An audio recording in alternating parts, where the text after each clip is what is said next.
It's hard not to take it personally. Our 28-year-old son took his mother and me out last week to a very pricey dinner that he paid for to announce that he'd started the process to become a woman. He said for as long as he could remember, he felt as though he'd been born into the wrong body. Even in high school, when he was playing sports. Admittedly not football or basketball, it was track and tennis, but still sports. Not like being in the chorus or doing plays. Well, not that doing any of those activities would have been a dead giveaway that we could expect an announcement like this in our future, and we should have seen this day coming. There weren't any clues. Like him taking ballet and finding him wearing a tutu and him saying, oh, he just wanted to know what that felt like to wear one. And he won medals in track. We still have them. He said for him back then they were symbols that said those inner urgings and longings were wrong because, hey, look, I won a medal in the 40-yard dash and the mile. That had to mean he was a man, a real one. Those medals said that. Well, but then his mother pointed out that the school also had a girls' track team, so did that mean all those girls really wanted to be boys? Well, maybe one or two did, but her point was, medals didn't mean he was a real man. Well, boy back then. Male, I guess you'd call it. He was really a male born into the right body because he won those medals, is the way he figured it back then. And he wasn't just putting in his time and earning a letter so he could put it on his college applications as one of his activities. No, he excelled at that. Tennis, too. He didn't merely participate or join the tennis team because he had nice legs, which he does, and now he could show them off in the shorts he got to wear. I excused myself from the table. I was feeling a little wobbly.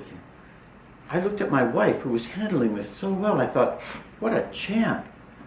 Later on in the car, I asked her if she'd been clued in earlier, so she'd already had the breath knocked out of her. Nope, she insisted. No idea why he didn't invite us to dinner. And it's such a nice place, too. Those prices, oh my. But I guess he figured once he gave us the news, we'd have to behave ourselves and not scream and cry in a place like that. But I did excuse myself, and I went to the bathroom. I was in there for a while. I pretended when I got back to the table that there was a long line and too few stalls and that they'd run out of paper towels, so we had to wait for someone to bring more. Oh, I had to get a grip on myself. He'd already started the process.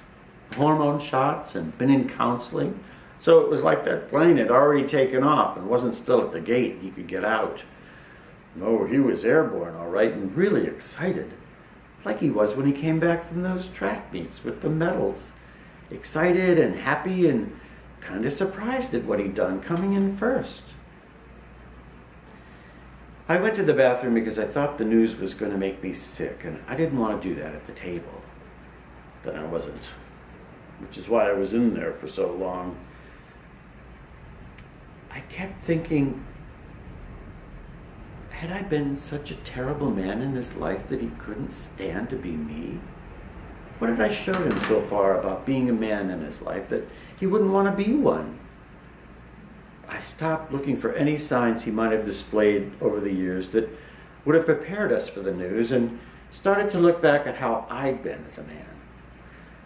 Had I failed him early on, done something to traumatize him without even knowing it before I was even conscious of what I might be doing to him, so that from an early age he promised himself not only would he never behave like me, but he'd make sure of that by becoming a woman. I always thought I'd been okay as a man, not too tough or insensitive. I cried on occasion. He saw how I acted at my mother's funeral. I didn't hold back. I didn't bully my wife or belittle her or humiliate her or tell stories at her expense, make her the butt of any jokes. I didn't do any of that. Sure, I worked long hours, but so do a lot of women. I kept waiting for my, oh, that's the reason moment, so that maybe I could go back to the table and explain it and fix it, and then he'd be able to say, then in that case, I guess I won't become a woman. That didn't happen. So finally I had to go back to the table, and the two of them were chatting away like nothing had ever happened, and I thought, Maybe I'd imagined the earlier scene at the table. And when I got back to my seat, what he'd really said was that he'd met a woman and they were going to be married and she was going to show up at any minute. She was late because of traffic. But no. The girl who was late in showing up was him, and she was here with us now. I tried to get in the mood, whatever kind of mood that would be after getting news like this. I joked and I said, at least you didn't kill someone. Oh, that didn't come out right. So I ordered us all some champagne, and I figured if I made all the right moves, got the champagne, gave a toast, that mood would sink in, and like, this is nothing out of the ordinary. This is how this goes every time we get together. But that didn't happen. It just gave me something to talk about. The champagne, how old I was when I had my first glass, where I was, what the occasion was, where it was from, France or California, and how it made me feel. Woozy. Boy, oh boy, did it ever. Just that sort of thing, chit-chat. But then I had to say it. I had to say something to him. I had to know, was it something we did? Something I did that made you disgusted with being a man? He looked at me like I'd stopped speaking English or any recognizable language, and that it was just garble coming out of my mouth. Until he finally said, no, it was nothing either one of us had done. And I could see his mother starting to get a little teary-eyed, so I know she'd been wondering the same thing. Was it something we'd done that made him make this decision? But I couldn't help but wonder that maybe, just maybe, she did it better. She did being a woman better than I did being a man. He used up just about every word in the English language, explaining why, and absolving us from any kind of responsibility or blame, like there's anything to blame you for, he chuckled. And I finally figured we'd just have to take this on faith, that he did know, that he knew what he was facing, especially when it comes to the procedure down there.